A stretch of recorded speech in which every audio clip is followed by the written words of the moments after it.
သွားလိုက်ရေဟဲ့သွားလိုက် ဟာဦးလေး အေးဟဲ့မင်းတကယ်ချင်းဟိုအယူရှိလားရှိလို့ရှိရင်ကြောတော့ထောင်တော်ကြငါလုံနေမှာဆိုလို့ ကျွန်တော်ရှိပါတယ်ဦးလေးရဲ့လာလာလာ တေးကြတယ်တော့မရှိလားအေးထိန်းအောင်ဦး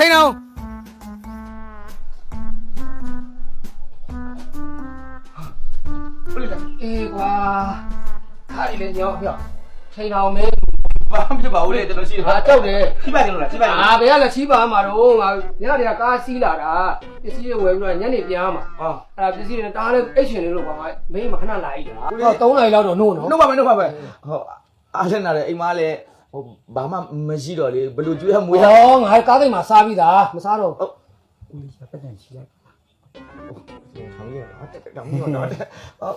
ဦးလေးဟာလေ